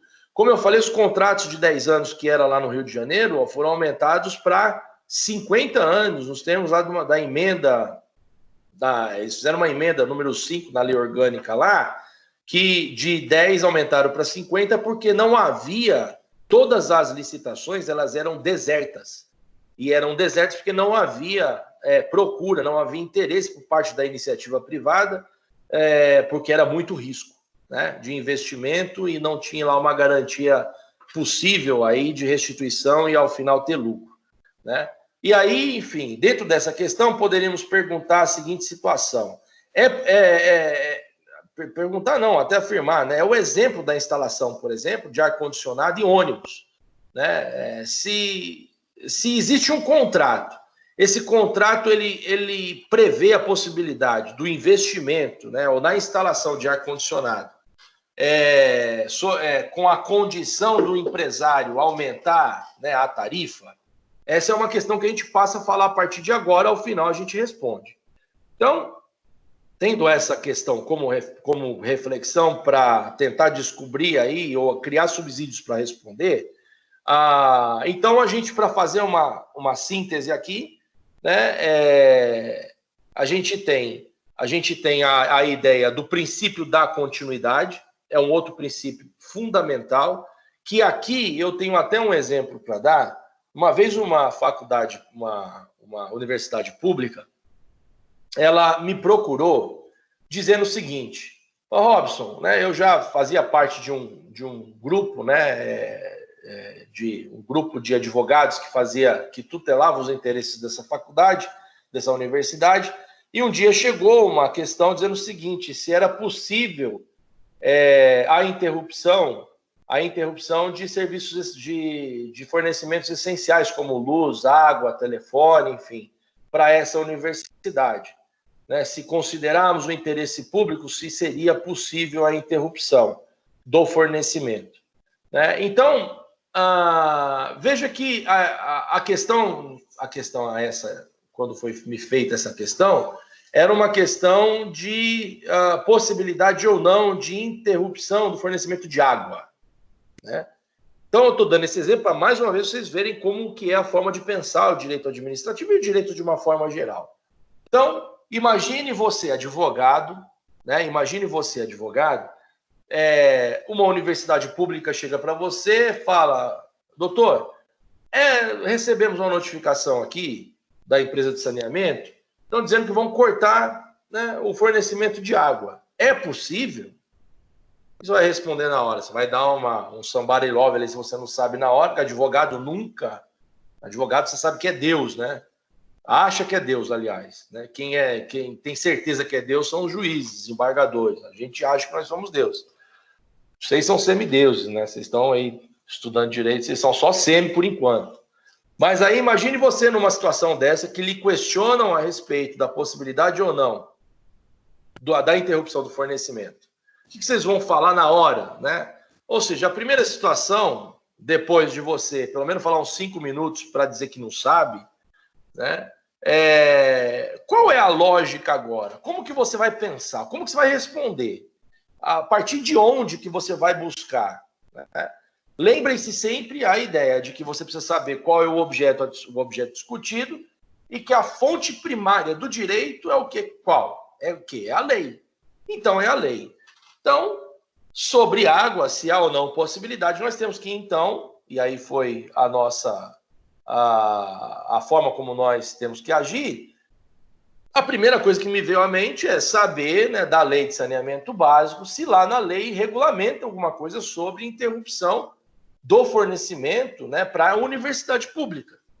E aí eu coloquei como exemplo aqui de uma forma bem didática a Lei 11.445, que é a lei que vai estabelecer, ou seja, que vai fazer o regramento de saneamento básico. Então, na lei, no artigo 40, parágrafo 3º, na Lei 11.445, no artigo 40, parágrafo 3º, vai falar o seguinte, que a interrupção, né, primeiro vai falar no artigo 40 o seguinte: os serviços poderão ser interrompidos, essa é a lei saneamento básico, tá? Os serviços poderão ser interrompidos pelo prestador nas seguintes hipóteses. Aí a gente já está falando do princípio da continuidade. Qual a exceção ao princípio da continuidade? Lá no parágrafo 3º vai falar: a interrupção ou restrição do fornecimento de água por inadimplência, a estabelecimentos de saúde, a instituições educacionais e de internação coletiva de pessoas e a usuário residencial de baixa renda beneficiário de tarifa social, deverá obedecer a prazos e critérios que prestem condições mínimas de manutenção da saúde das pessoas atingidas, né? Então, aqui a gente tem uma situação que há critérios, ou seja, a apresentação do mínimo existencial para a interrupção. Esta mesma faculdade disse que não, precisava verificar e tal. Essa mesma universidade, depois de um tempo, veio e perguntou o seguinte, disse que não, por quê? Né? A água é essencial, né? É de interesse da coletividade. Como que você pode supor, né, que uma universidade pública vai continuar suas atividades sem água? É impossível, né? Então, o Ministério Público tinha que se manifestar, alguma coisa tinha que ser feito, porém, interrupção não poderia ocorrer no fornecimento de água. Esta mesma universidade, resolvida a situação, mais para frente ela veio com uma outra questão. Robson, é possível, né, que o telefone seja cortado, né, da universidade seja cortado, né? Novamente, se fosse perguntar para vocês, telefone seria possível cortar de uma universidade pública, né? É de interesse coletivo, mas para a gente resumir aqui, é possível ser cortado. Diferentemente da água, né, o telefone é possível ser cortado. Eu até, na época, foi uma discussão, né? Porque, inclusive, né, pergunte aí quem de fora liga para cá, aliás, não tem nem gente para atender nessa porcaria, né? E aí foi numa brincadeira, a gente brigava, porque isso é de interesse coletivo. É interesse coletivo, uma óbvio, então pode ser cortado sim, né? Porque desde que demonstre o mínimo essencial. Então, quem poderia, de repente, responder que não poderia ser, pode ser. E como que você identifica isso? Quando você discorre a respeito do interesse da coletividade, né?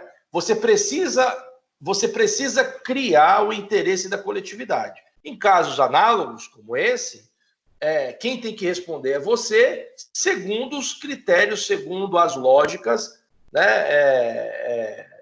Segundo as lógicas doutrinárias, segundo as lógicas de jurisprudência, né? Nesse caso específico, a forma como se dá da interpretação desse caso é que o telefone poderia ter sido cortado e foi cortado, né? Porque a universidade pública, não vou falar nome aqui, estava ruim das pernas e ela realmente teve lá o seu telefone cortado porque não foi considerado interesse da coletividade. Suponhamos, né? Poxa, imagina se fosse luz, não teria, né? Como que a luz tem que ser de interesse da coletividade? Como que ia ter o horário noturno? Não teria jeito, né? Isso daí paralisaria as atividades da universidade pública. Então, essa é mais um exemplo que eu dei da forma como a gente precisa buscar as soluções, principalmente dentro do direito público, tá? Pessoal, por último, nós vamos falar de tarifa pública, tá? A tarifa pública é o que atrai, ou seja, nós falamos dos princípios principais, né, da lei, abordamos eles e a gente passa a falar agora, né, da tarifa pública. A tarifa pública, de fato, é o que atrai o empresariado, né, para contratar com o Estado ou para ser um concessionário do Estado. Para depois, então, ele amortizar sua dívida ou o seu investimento e, ao final, ter lucro. Mas como que isso se dá, né? Veja que para o cidadão, a ideia da tarifa, imagina pedágio, vamos colocar uma coisa bem polêmica, mas não vamos polemizar porque o horário está caminhando. Imagine o pedágio. O pedágio, né? Você tem as concessionárias, por exemplo, aqui na Regis Bittencourt tem a concessionária, ficou linda a estrada. Ficou um tapete, fizeram um metrô, um investimento vultuoso, né? Para ir lá para Peruíbe, lá, agora você passa por dentro do metrô, ó, de um túnel. Então ficou assim, realmente o tapete do que era antes. Mas ao mesmo tempo você tem lá os pedágios para pagar. E aí, para o cidadão é o seguinte, imagina, né? Quando a gente fala de tarifa pública, a gente já pensa logo que é uma injustiça. Né? Como assim? Eu, além de pagar os meus tributos, eu ainda depois tenho que pagar pela melhoria, porque a concessão, né? A razão da concessão e o interesse do empresário é que ele, então, invista para daí depois, né?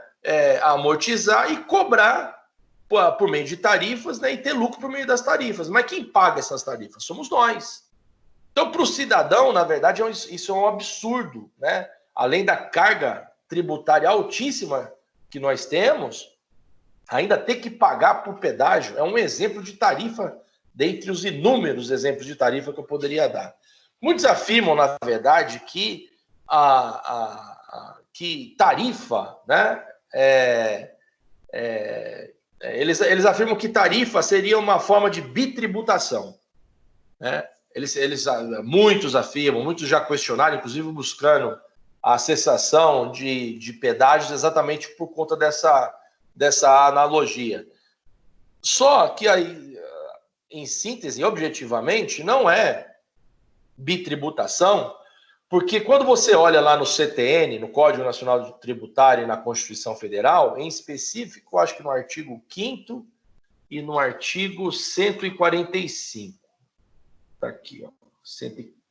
No artigo 5º do CTN vai falar o seguinte: os tributos que são tributos, impostos, taxas e contribuições de melhoria.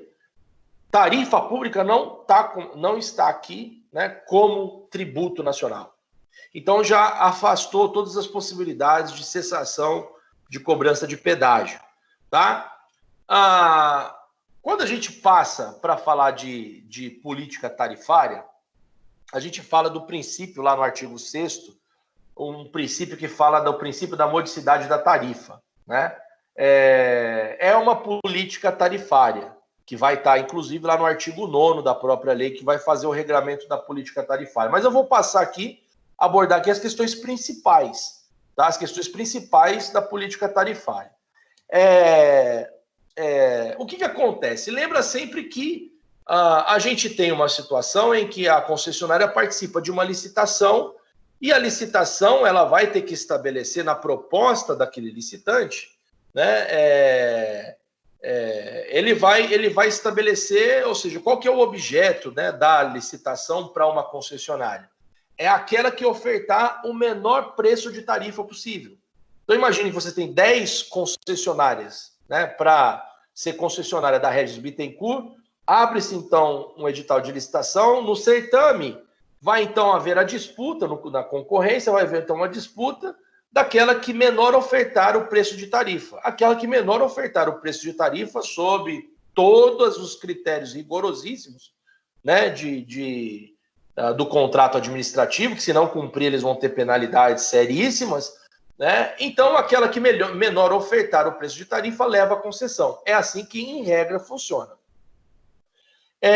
Então, como que é definida, né? Quem que estabelece o preço de tarifa, né? A gente tem diversas modalidades de licitação. A que define a licitação é aquela que menor oferta o preço de tarifa. Então, a gente tem, de um lado, né, a política pública tarifária, porém, alguns municípios, eles praticam uma política tarifária única, tá? Distintamente do que a maioria pratica, né? Em exceção, alguns municípios praticam a política tarifária única. Então, poderia perguntar ao professor, tá bom, mas como que se dá, então, essa licitação? Já que alguns municípios praticam política tarifária única, como que se dá essa licitação, então? Né? A licitação, ela vai se dar da seguinte forma. Lembra que eu falei do tempo do contrato? Contrato, por exemplo, 40 anos, a licitação vai prever tudo isso, e a previsão de lucro desse contrato, né, é de 80 milhões. Vamos supor aqui, um contrato de 40 anos, cuja previsão de lucro é de 80 milhões. Nessa questão da política tarifária única, quem que leva, né? Como que se dá? Aquela empresa que maior ofertar, né, pelo preço da concessão. É assim que funciona. Então, a empresa que melhor ofertar o preço da concessão é que vai levar efetivamente e adjudicar o objeto daquela licitação. É o que eu falei, é uma venda de concessão, né? Então, o poder público chega, mas quem quer quem está querendo essa concessão? Né? Então, o lance mínimo é de 40 milhões, porque é o que se prevê, e tem uma previsão de 80 milhões de lucro. Né? Então, aquela concessionária que maior ofertar o preço para compra, né, daquela concessão é que efetivamente vai levar e vai adjudicar o objeto da concessão. Uma outra pergunta que poderia se dar também na política tarifária é quem fixa, né? Quem fixa o valor, né? Quem fixa o valor da tarifa? É o empresário ou o poder concedente? Então, na licitação pública, a gente vai estudar. Quem fosse perguntar para vocês, quem que fixa, né, o preço da tarifa? Muitos responderiam o seguinte, professor, óbvio que quem fixa é o empresário. Né? Nessa modalidade normal, é o empresário que vai fixar, claro, né, diante de uma conversa, então, mas quem vai propor e quem vai fixar é o empresário. Mas não é. E a gente vai, novamente, a diferença aqui é sutil. Quem talvez respondesse que é o empresário, a não ser que fosse uma pergunta objetiva. Aí não teria jeito, se responder empresário, errou na pergunta, errou a resposta, porque é o poder concedente. E a partir de que nós entendemos que é o poder concedente? Porque na licitação pública, e a gente vai estudar licitação pública, a gente vai ver que existem os passos para a conclusão daquele certame, daquele processo. Então, o primeiro passo, o que é? A ementa. Né? A ementa do edital ela é publicada com o objetivo de chamar os interessados. Então, se dá notícia de que o poder público está realizando concessão. A partir disso, então, o edital vai estabelecer que os concessionários, ou que os licitantes apresentem, então, toda a documentação exigida no edital. Absolutamente toda, que vai, inclusive, demonstrar a saúde financeira daquela empresa. Pós a apresentação da habilitação, aqueles que foram habilitados, porque tem os que são inabilitados, mas os que são habilitados, então, vem o momento do julgamento das propostas, né? O julgamento das propostas, o quê? Quem que menor deu, ou quem que menor deu o valor, né, para fins de proposta, né, e adjudicar o objeto. Então, você tem aqui, nesse momento, a parte do julgamento em que o poder concedente, analisando as menores propostas, ele vai, então, classificando, e aí ele vem e faz o julgamento. Julgamento, ou seja, né, declara vencedor aquele que menor ofertou, aquele que apresentou a menor proposta, que é aquele financeiramente do preço tarifário, porque é o empresário que apresenta o menor preço de tarifa aqui. Aí, ou seja, até aqui, né, nós estamos inclinados de que é o empresário que estabelece. Mas, na verdade, a partir do julgamento, vem, então, a homologação e a adjudicação. Tá? A adjudicação daquele certame, daquele processo.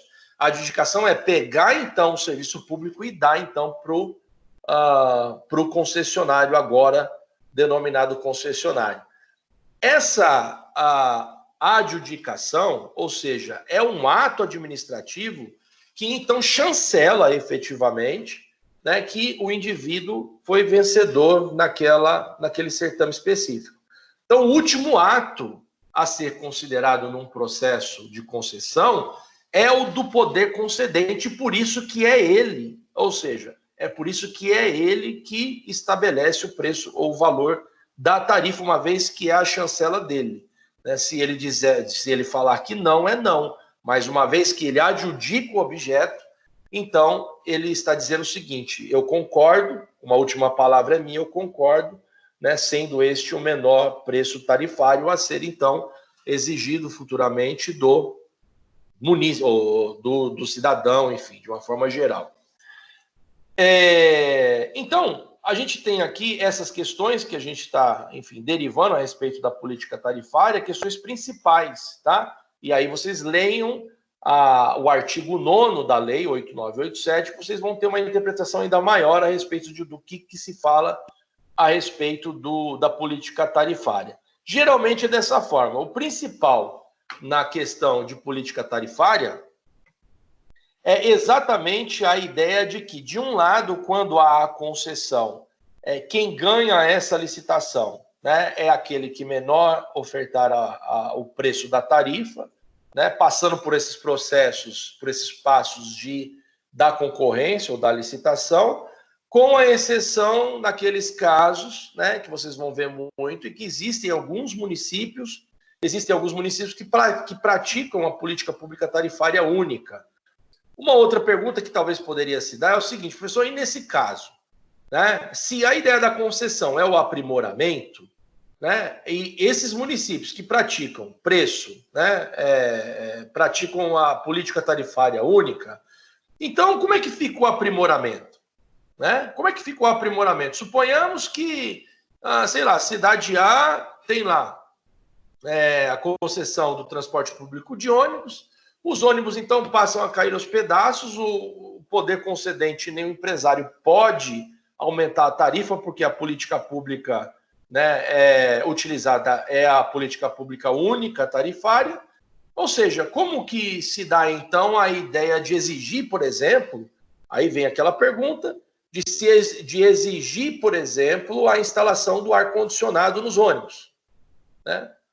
Então, diante do que nós falamos aqui, de um lado, a concessão, né, para transporte público, se for a concessão normal, sem estar nessas hipóteses de política tarifária única, o que vai reger e a exigência do aprimoramento, ela estará estabelecida a priori no edital, né, de licitação, sobretudo a possibilidade, sim, né, do poder público exigir, diante de uma demanda, talvez, que nos ônibus sejam instalados ar-condicionado. Aconteceu isso aqui em São Paulo, aí, enfim, né, hoje a gente tem boa parte dos ônibus com ar-condicionado.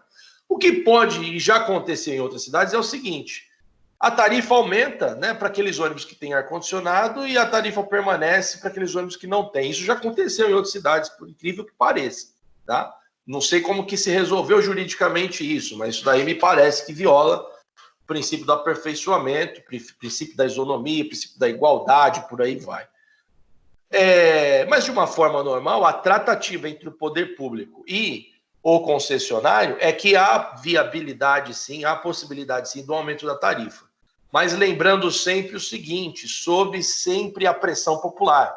Quantas vezes aqui nos ciscaram, né, em querer aumentar a tarifa dos ônibus, e aí, enfim, né, a população se revolta, manifestação e tal, e aí fica num limbo, né, do poder público exigir da concessionária, a concessionária dizer que está em vias de aperfeiçoamento, de aprimoramento, não obstante, naquele contexto, não há ainda, ou seja, não há orçamento para investimento nos ônibus de, né, ar-condicionado. Mas, se quiser que eu faça, né, a instalação do ar-condicionado agora em todos os ônibus, eu vou aumentar a tarifa. Aí é que entram os problemas que nós já vivenciamos aqui por diversas vezes. Então, essa é uma questão política, é uma questão social, em que se pondera, na medida em que há essa discussão, né, se pondera interesses, de um lado a sociedade, do outro o poder público, do outro o concessionário. O concessionário precisa atender os princípios, sim, do aperfeiçoamento. Ele precisa demonstrar e precisa cumprir, né, o que está no contrato. O aperfeiçoamento necessário geralmente está estabelecido no contrato, mas querendo o poder público exigir algo que esteja dentro desse escopo do aperfeiçoamento, o concessionário poderá exigir uma contrapartida de aumento da tarifa, e aí, novamente, vai acontecer o que nós temos e o que nós já vivenciamos. E como acontece nos municípios que praticam política tarifária única?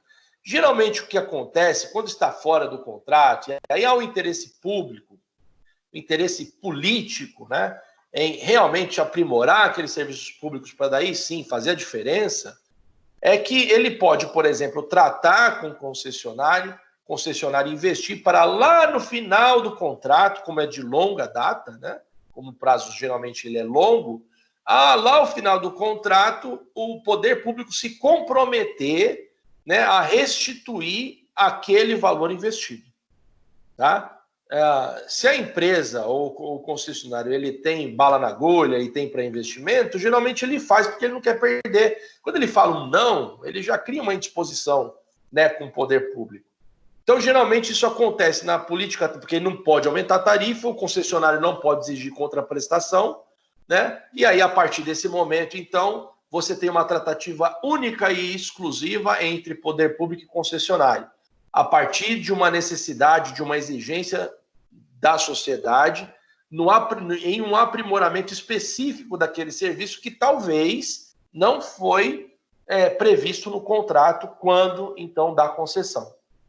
Então, geralmente, eles jogam lá para frente, na perspectiva de se arrecadar mais, na perspectiva de buscar um maior adimplemento nos tributos, com o objetivo de executar, né, de criar uma demanda maior de execução daqueles tributos, né,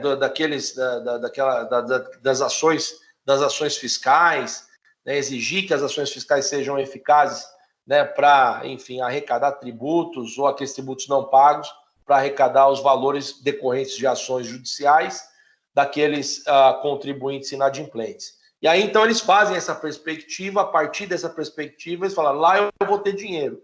Então, você aprimore agora, e aí eu te restituo lá na frente, uma vez que não há contrapartida aqui.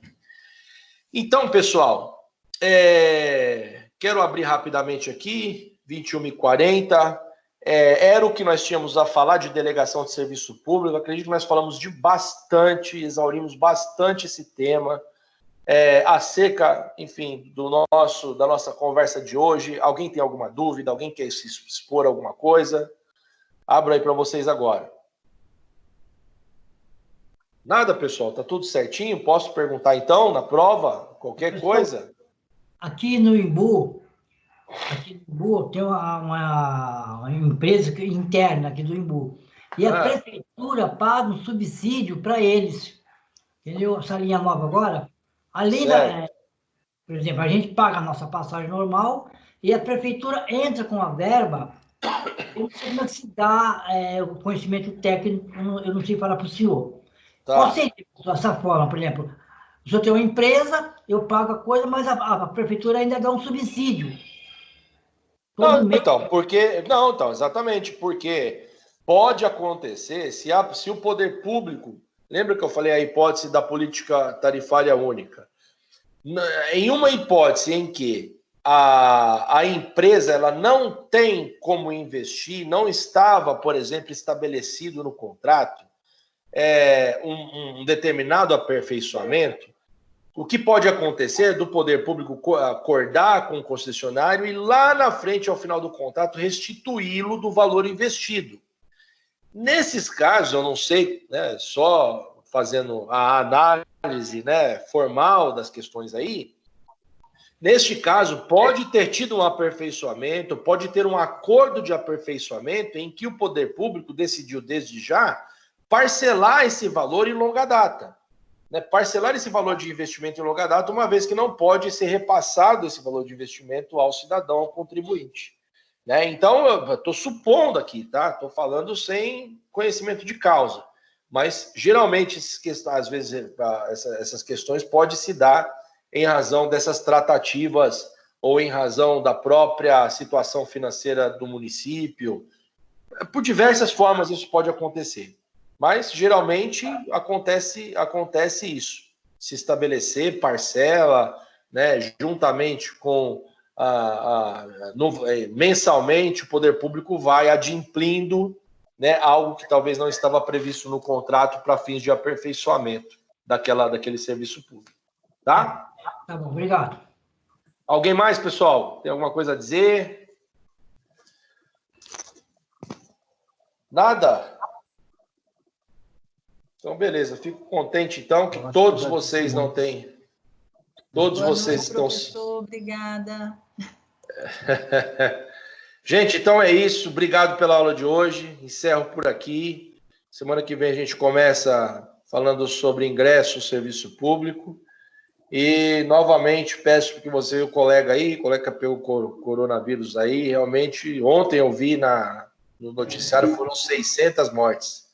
Não vi hoje quantas foram. Mas a gente está em ascensão, o achatamento da curva está, me parece, longe de acontecer ainda. Então, se cuidem, fiquem com Deus aí. Qualquer dúvida, passem para os seus coordenadores. Os coordenadores podem me comunicar. Se tiver alguma dúvida, não precisa. Ou vocês acham que o Chico vai pegar uma cinta e vai me bater porque vocês estão falando diretamente com ele? Né? Mas, coitado, né? Dá um alento para ele. Pode falar diretamente com o professor. Os professores estão aí para ajudar vocês. Tá certo, não, gente? Robson, a gente sabe dessa liberdade mesmo, não se preocupa. Obrigado, Robson. Valeu. Desculpa alguma coisa aí, pessoal. Boa noite, professor. Obrigado. Boa noite, um abraço para vocês. Boa noite, Robson. Boa noite, Ailma.